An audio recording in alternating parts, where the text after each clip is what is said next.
Hello, this is Talking Europe. I'm Catherine Nicholson, and today we are speaking to the Finance Minister of Ireland, who is also the current president of the Eurogroup. That's the group of finance ministers of states that use the euro currency. Pascal Donohoe, hello there. Hello, Catherine. Thank you for having me on your programme. Thanks for being with us there from Dublin. I'm going to start by speaking to you with your Irish hat on, if I may, as Minister for Finance of Ireland. And I'd like to start with the issues around global corporate tax rates, which is a big issue at the moment. Just this week, you said that Ireland is going to be opposing much of the European Commission's plans for a more unified corporate tax regime across the EU. This is an initiative that's very much spearheaded at a global level as well by the US President Joe Biden. Last week, his administration called for agreement on a unified tax rate of at least 15%. Firstly, why is your government opposing this? Well, actually, we want to find an agreement, and I believe an agreement is possible, both within the OECD, and I also believe we can make progress on these matters in the European Union. I know change is coming. I know Ireland will need to be part of that change. We've been part of the change in the past. The key point I was making last week is that in the discussion about a rate, we need to understand how it will work. And we also, I would make the case that for small and medium-sized countries, tax competition, but within certain boundaries, is part of how smaller and medium-sized countries be competitive. So the particular point I made was about the discussion on the rate, but overall, we do have to find agreement on these matters. OK, so you want agreement not on this particular proposal specifically. So could you tell us more specifically what basis you would be prepared to agree to? Well, actually, the agreement, Catherine, is going to come within the OECD, and I believe one will be reached. I believe it will be global in nature. We accept that there will need to be a debate and a change in relation to the allocation of taxing rights. I made that point over 2 years ago. I also know we need to change how large digital companies are going to be taxed. And critically, the fact that the United States is now going to be part of such an arrangement is a really big change versus where we have been. And what I want to do and want to see is what is the proposal that's going to emerge from the OECD in relation to a rate. And we have to look at how that can be a proposal that's capable of working for all.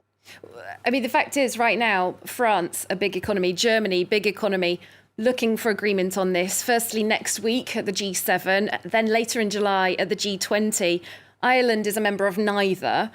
These are big, hefty economies. Does this mean your hand could ultimately be forced? You could be overpowered?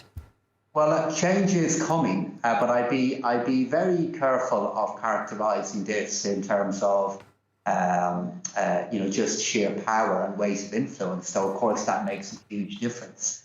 If I look at the work that Minister Lemaire has done, the work that Minister Schulz has done, they have made the case for change.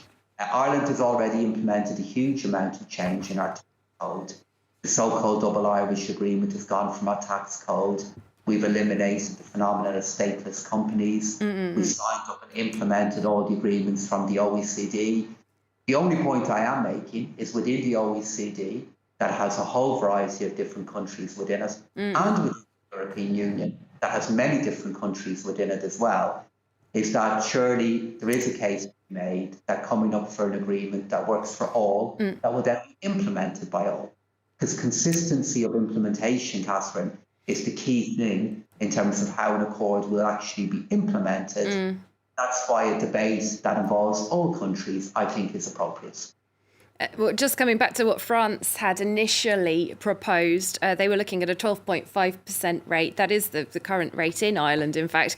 Could this, in fact, be where a compromise lies, convincing other states to come down that far?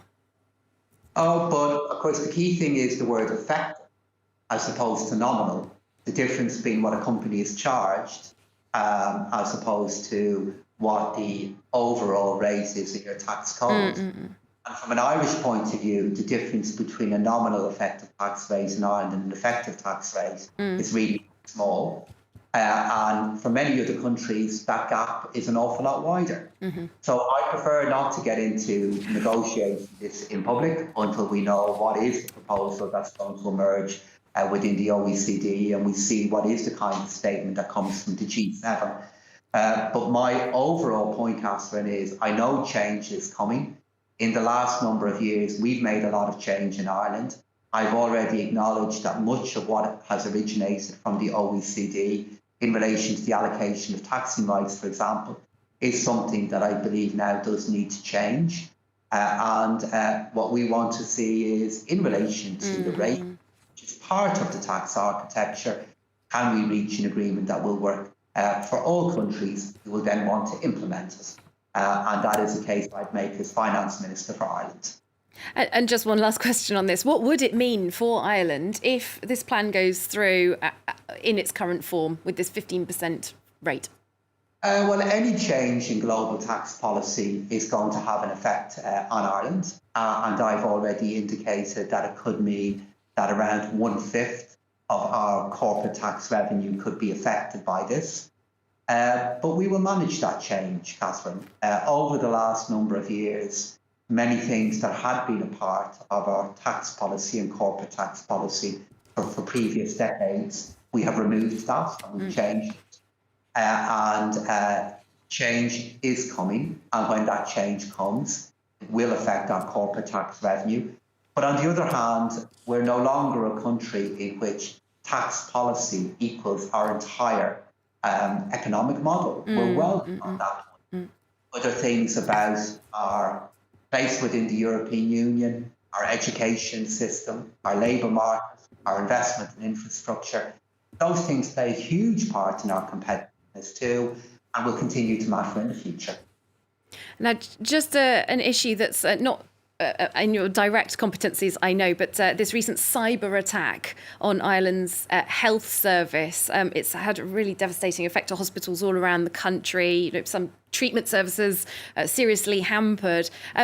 Do you just have an idea at this point of how long it will be until all the systems are back to normal there in Ireland?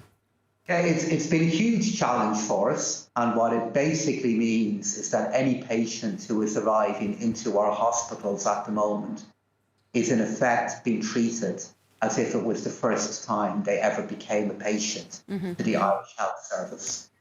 And in particular, what this means for screening programmes here in Ireland, the diagnosis programmes for all health conditions is really serious. We do believe we have managed to get some of what we are doing up and running again. And it will take a number of weeks before we can get all of what we are doing up and running again. But we are, like many other countries, successful in stopping many attacks on our cyber and IT systems. We weren't successful on this occasion. And it's a reminder, I hope, to all of us, and certainly to us here in Ireland, regarding how this has to be a key part of how you define national security, because it's having a big effect on our health services at the moment. And just one question, the gang behind this had threatened to start selling stolen data with a deadline of Monday. Has any data been sold, to your knowledge? Not that we are aware of, and the Irish government will not be paying any money or any rent to get back information that is private and is really information that only citizens and our health service should have access to. So we will not be paying.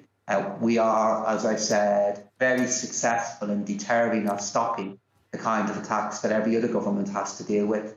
This one we were not successful in, and we are not going to be entering into any ransom agreements with regard to the information. I'd like to move on then, asking you to speak as Eurogroup president now, leaving behind your Minister for Finance role. And just coming back to the corporate tax rate issue, I'm wondering if, as president of the Eurogroup, you actually see an advantage to the Eurozone economy in general, if these corporate taxes are paid in Eurozone economies, especially the big ones like France, Germany, Spain, Italy. Well, look, you just said a moment ago, as president of the Eurogroup, I don't have a mandate or I don't have a role to speak with regard to tax. And the key issue is is, can we help countries have the kind of tax revenue that they will need in the future to be able to fund the enhanced public services where we need in the future. And from a tax point of view, it's up to each country to decide individually how they wish to do that. In terms of stimulus coming into the EU and the Eurozone, the United States has already launched its package of $1.9 trillion, but the money is not flowing yet from the EU's recovery fund, recovery from COVID, I should say. Why is it going so slowly, and do you want it to be sped up, as Christine Lagarde said recently?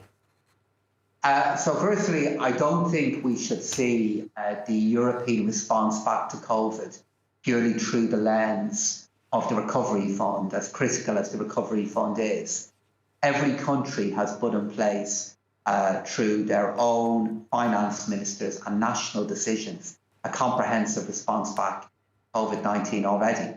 Every country in 2021 has already extended their national economic measures to help their countries recover from COVID. What will happen is the recovery fund will add to that. The money will become available in the second half of this year. That is exactly when the money is needed. The Commission and governments are doing all we can to make it available as soon as possible. But I actually believe, Catherine, the point at which the money will be needed the most is actually going to be in 2022 and in 2023. And that's exactly when the majority of the funding will be available. All right, Paschal Donohoe, we are unfortunately out of time, but I'd like to thank you very much for your time today as Irish Minister for Finance and as Eurogroup President. Thank you. Thank you. Thanks to you for watching. Hope to see you soon for more European news.